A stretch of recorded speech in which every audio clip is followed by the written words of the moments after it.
Welcome. So we'll start by doing a little bit of guided meditation before I give a talk. So you can start by finding your way to a comfortable posture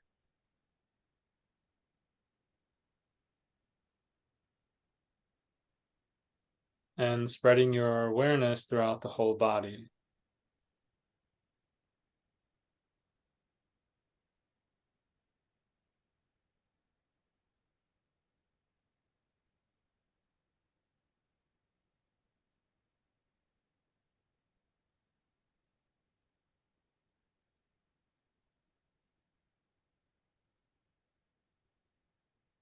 So we're collecting our awareness in our bodies. It's as if we're pouring water into a vase. And so the water here is the awareness. It's coming in and suffusing with all of our cells, filling up every corner of the entire physical field, the whole body, until we're drenched, fully immersed in the cool, refreshing waters of our own awareness.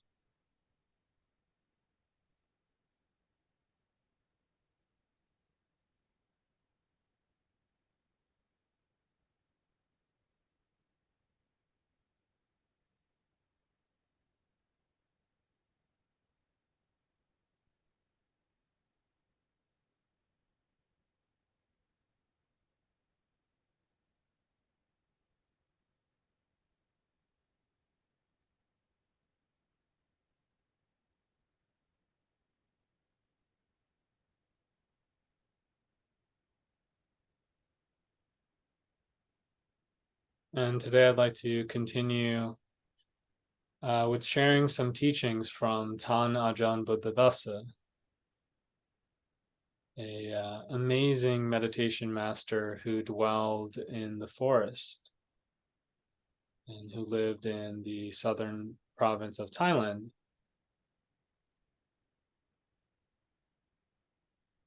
teaching from somewhere around the 1930s up till he died, I believe, in the 1990s. And there's a talk that he gave on viveka. Viveka is a Pali word that is roughly defined as a solitude, a singleness, um, or an ultimate solitude, an ultimate singleness. And yeah, I'll share some insights as I recall, and ones that have stood out to me as I've been turning this teaching over in my mind um, for many months actually. So Ajahn Buddhadasa talks about different kinds of viveka. There's a solitude in the body, a solitude in the mind, and then there's a spiritual solitude. So the solitude in the body, it's it's about living simply, it appears, to sort of physically be to be physically simple.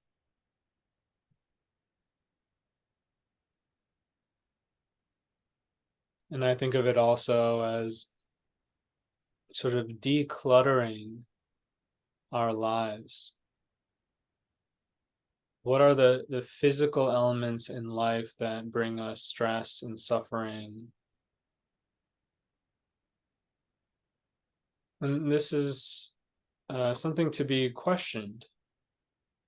Are there things that you do, places you go, people you meet with, social obligations or work obligations, or things that you do with your leisure time that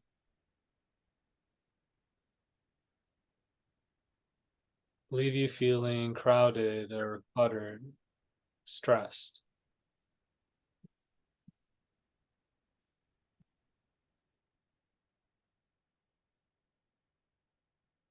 And the second type of viveka is this more, it's a viveka of the mind. And as Tanajan Buddhadasa talks about it, specifically, it's a solitude away from the five hindrances. So the five hindrances, as you may know, are mental harassments that naturally arise for us as human beings, and they plague our minds. They plague all human beings. They actually dominate our experience, and I think for most of us, for the vast majority of us, they are almost always at work, the five hindrances. And I'll give a rough overview of them. So the first is desire. It's unskillful desire. It's a sense of lacking, a sense of I need more, or I want this thing or that thing. And so desire arises in the mind, and it creates a sense of time, a sense of not having enough, and a sense of fear or hope towards the future rather than a settledness. And so that's the first. The second hindrance is aversion, which includes anytime we push something away from us, like, oh, I don't want this. It's a quality of mind that is broad. All the hindrances are very broad. And this one includes anger, hatred, fear, even boredom is a form of aversion. It's this, I don't want this. Judgment, criticizing, the inner critic that criticizes ourselves and criticizes others. That's the second hindrance of aversion. And the third hindrance is dullness, stagnation, lethargy. It's the feeling of being caged or weighed down. And this one it includes sleepiness, fatigue, and it goes to depression. And sometimes when people get very depressed, they'll talk about how it's hard for them to leave their room. And I don't know, this is one that I feel sometimes when I've watched too much Netflix, and you just feel sort of like trapped on the couch. And there's on some level you recognize that you're not actually happy, but in some other way you're sort of stuck there waiting for the next episode to come on. So that's dullness. And then the fourth one is restlessness, agitation, compulsion. It includes worry, overthinking. It's sort of like the third hindrance, dullness, is when the energy is dialed too low. And then this one, the fourth one of restlessness, is when the energy is dialed too high. And so it leads to this overthinking and this sort of agitated state. And then the last one, the fifth hindrance, is paralytic doubt. This one includes anxiety, when you have this feeling of uncertainty, or like, how's it going to be for me? And this sort of skepticism and this lack of trust, lack of faith. And when you don't know which way to turn, you don't know how it's going to be. So anyway, these are the five hindrances, and I'm sure you recognize these patterns from your own life. And quick note here, most often there are multiple at play. So it's like at any given moment, when the mind is aware, you'll be able to detect subtle, sometimes gross, but sometimes subtle versions of multiple hindrances at any given time. So yeah, the second form of viveka, solitude, is a solitude from the hindrances. And this is synonymous with samadhi, which is another ancient Pali word for a unification of the mind, unification of your being, your mind, your body, your energy. It all comes together, and it forms this shelter, this place of great shelter and wellness. And samadhi is very broad, but I like to point to this as an embodied experience. And there are certain levels of samadhi in which you actually don't have a sense of body at all anymore. But there's a great territory within samadhi where you're feeling a great just beauty, bliss, pleasure, peacefulness, equanimity, and other flavors. You're feeling this in the body.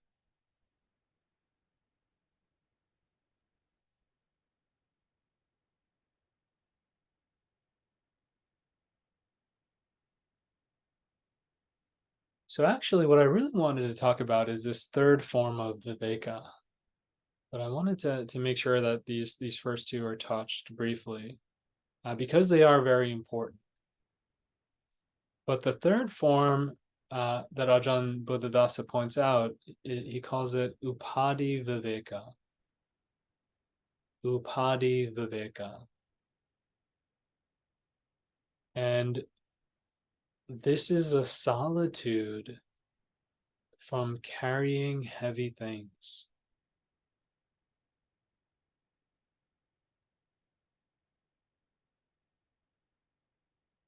So Upadhi refers to burdens, heavy things that we carry. So this viveka is a solitude that is spiritual and sublime. It's a deeper solitude where we can learn how to live from a place where we don't pick up heavy things.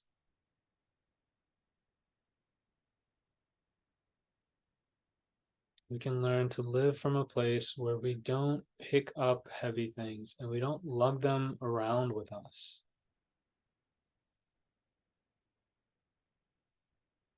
So Upadhi Viveka. So there's another Pali word, Upadana. So you can see it sounds pretty close to Upadhi. Upadana, which is typically translated as attachment or clinging. But here Ajahn Buddhadasa also talks about Upadana as carrying heavy things. And he says how sometimes we pick things up as a child and we never let them go.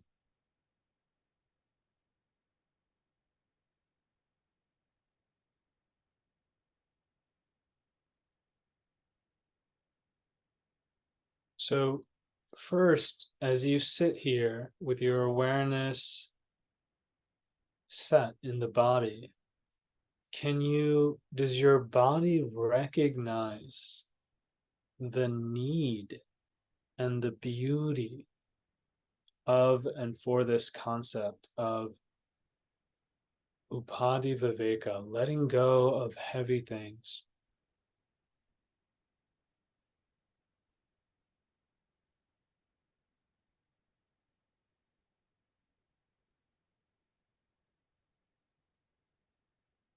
And as you meditate, can you notice that when the mind runs to one thing or another, to the past or the future, it's picking up things constantly? When you remember, oh, I have that thing that I need to do tomorrow, the mind is picking that up. And it's almost like when you're aware enough, and for many of us, we need to practice our mindfulness until we get more sensitive, right? We need to develop the sensitivity of the heart, what I call chitta sensitivity.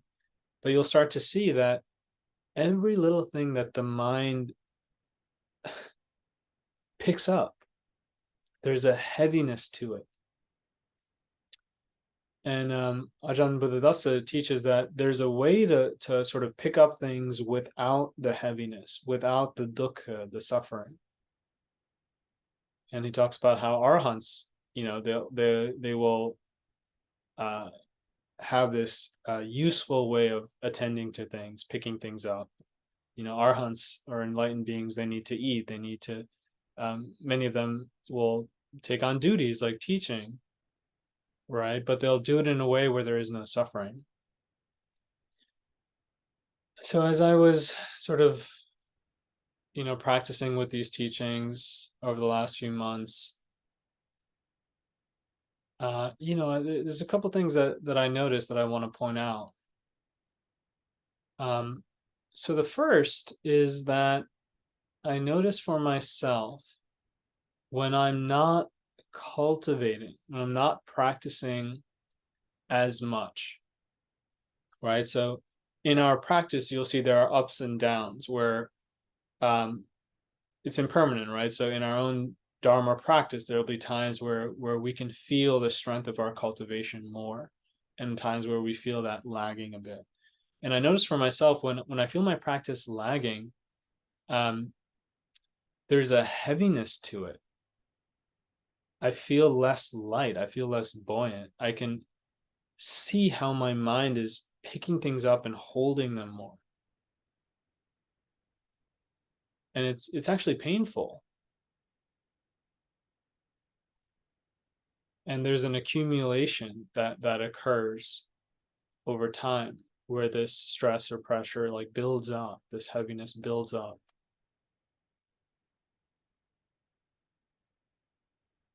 And for myself, I noticed an irritability that arises from this.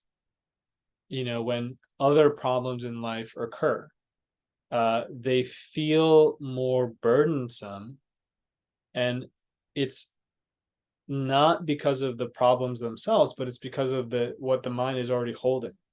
It's as if you're holding a 50-pound dumbbell and then someone's trying to pass you, a bag of fruit. And it's kind of like, well, hey, why are you passing me this bag of fruit? You get, for me, it's like this frustration. Oh, I got to deal with this now. But it's actually because I'm holding the 50-pound dumbbell that the bag of fruit feels heavy. And so for all of us, we'll have our things that we tend towards. It might be irritability or frustration. It might be overthinking. It might be guilt. It might be a lack of trust. It might be anxiety. It might be sorrow. You know. Um, but yeah, that's one thing I noticed. This accumulation, this sense of picking up heavy things. The other thing that I've noticed is that when you sit and meditate, or anytime you bring mindfulness to the fore, when you invest your awareness and presence into this moment, and you open your heart, allowing yourself to feel what is here, you can notice how the mind is constantly picking things up and putting them down. So, right now, if you were to think about something that's been bothering you, a problem that you have in your life that you want to fix, and it could even be a goal. You might not even see it as a problem, you might see it as a goal. But if you pay close enough attention, when the mind engages with that problem or goal, it picks it up. And then usually on its own, it'll put it down and then go pick up something else. So it's sort of like, oh, when is this you're sitting meditating, and it's like, oh, when is this meditation going to end? You pick that up. But then before you know, you put that down and then you pick something else up. Oh, what am I going to eat after this? And it's like, oh, I wish I had this food. Maybe I'll DoorDash. Maybe I'll go to the grocery store. Blah blah. Like you go down this papancha, right? This proliferation or complexity. You'll go down that train of thought. But then on its own, you put it down and then you pick up the next thing. Oh, back to the breath. Let me feel the breath. You put that down, pick something else up. Oh, why is this hard for me to meditate? Put that down, pick something else up. So the mind is constantly doing this, putting down and picking up. And if you pay close attention, okay, this is important. If you pay close attention, whenever the mind puts something down, even if it's for an instant, there is a cooling, a lessening of the burden that you can tune into.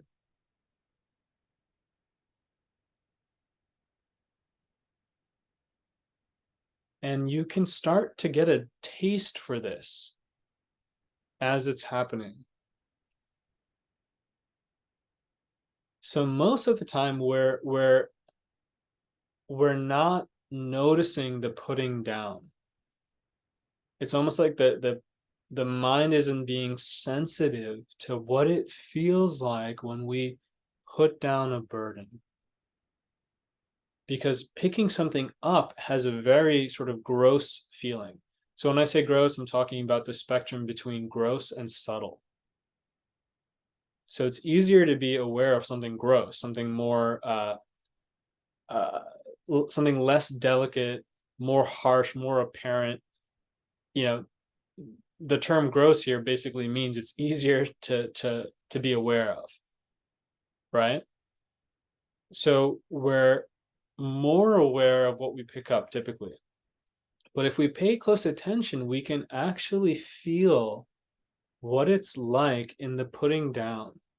And even if it's only a second before we pick up the next thing, we can feel that peacefulness in the letting go.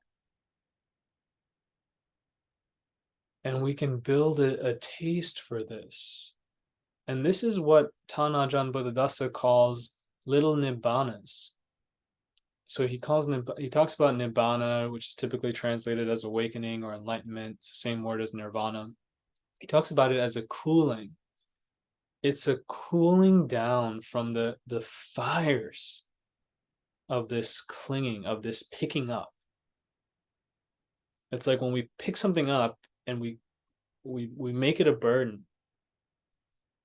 And so another word for nibbana is it's the coolness, the refreshment of putting that thing down, of letting it go.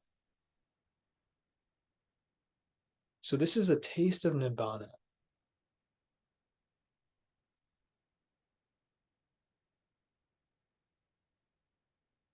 And what my recommendation here is to just notice that flavor of that nibbana when you put down heavy things. It is really delicious. You don't have to make it delicious. You just need to taste the flavor that's there. And really, I mean, savor it, enjoy it.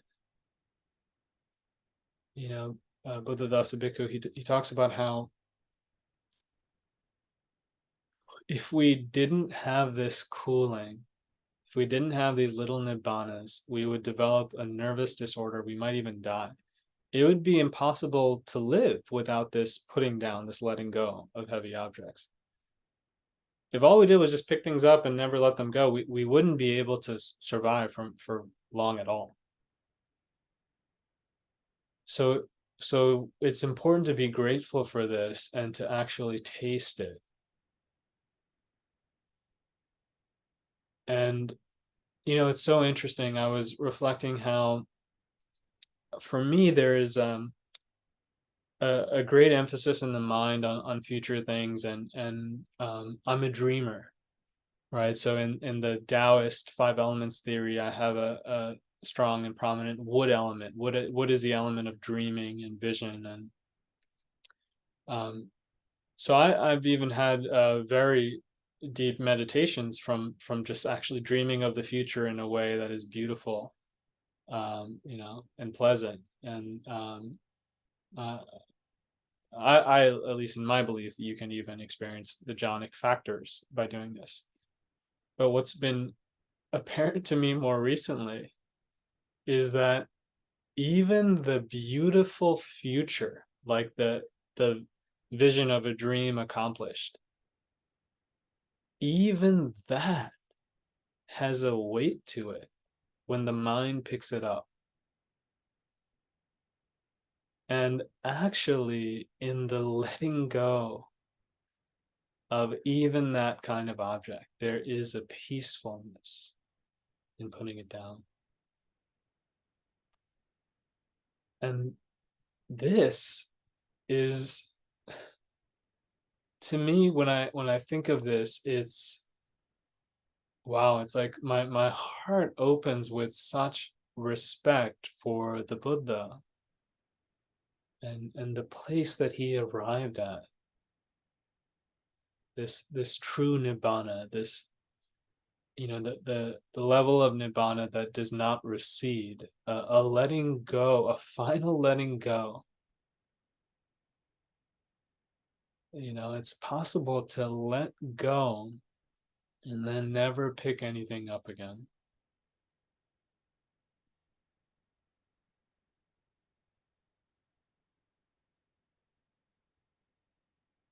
And to be free, to live from that place of freedom, of openness.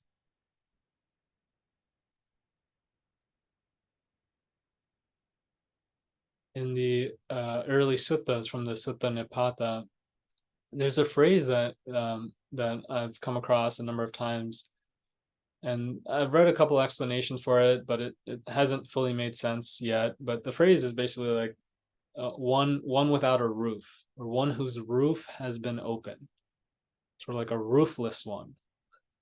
What could that mean?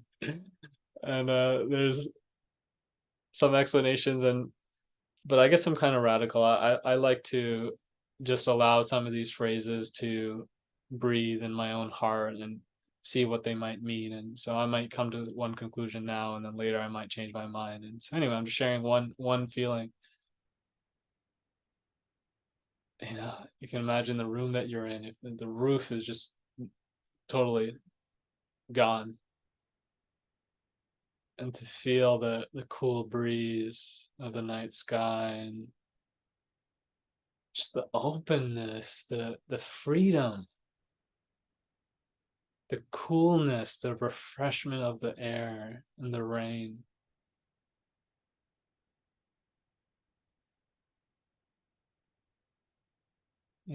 There's a sense that I get from this image. And that's what it feels like when you have this upadi viveka, when you let go of these upadanas, when you let go of heavy things. Wow. Yeah, I mean, such a respect for the Buddha. Wow. What he discovered and what he taught. It's amazing.